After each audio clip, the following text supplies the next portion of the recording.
I'm honestly not sure. I haven't heard that term before. Actually, I feel like I've heard it, but I don't really know what it means. I would suspect, though, from the prefix micro, it's probably referring to sort of a smaller scale version of just normal economics. Um, Definitely a smaller scale.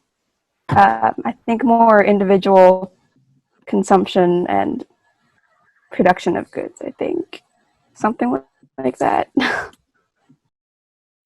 Cooper and Hannah both have the right instinct here, although their answers aren't quite complete.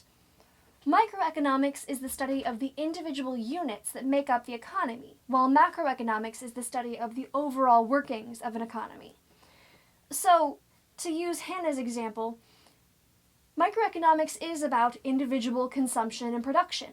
An individual worker or company falls in the domain of microeconomics, but the economy of a state or nation as a whole is macroeconomics.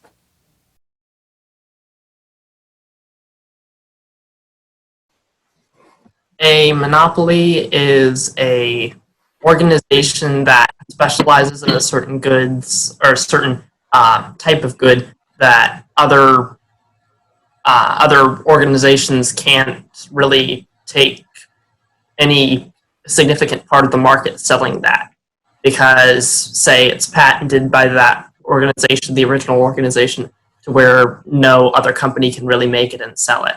Let's see, I would say it's basically, yeah, one large company that's taking over a certain product or service and they kind of have control over it. So they're in charge of all the production and of it.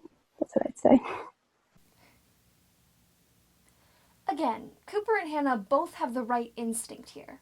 A monopoly is the only seller in a market offering a unique product without close substitutes, and it's protected from potential competitors by high barriers to entry, whether natural or man-made. Cooper's comment about patents was spot on. Patents are one of the ways that government-created monopolies can form.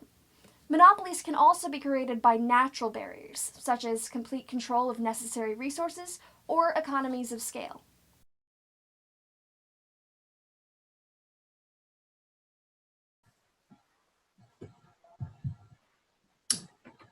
I mean, I suppose from what just the definition, I would define at least tax rates as being the amount by which you tax someone, and tax revenue is what the government gets from someone being taxed. So I would suppose that, and just in my mind, they would follow through in that order. So I would say true. I'd say false because just because the tax rates are higher doesn't exactly mean it's going directly towards the tax revenue. Cooper's answer is incorrect, although his definition of tax revenue does seem to be sound. Hannah's answer is correct, but she doesn't seem to have a clear reason for why she believes her answer is correct.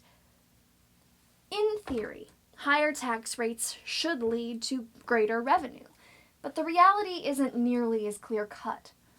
In practice, it depends a lot on whether the elasticity of demand for the good or service that's being taxed is high or low.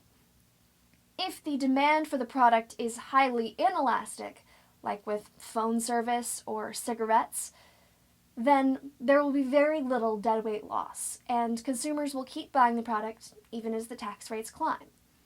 In this case, higher tax rates will lead to greater tax revenue. But if the good or service being taxed is highly elastic, then customers are likely to switch to a close substitute or simply stop using the product altogether if the tax rate climbs too high. In this case, higher tax rates may not increase your tax revenue.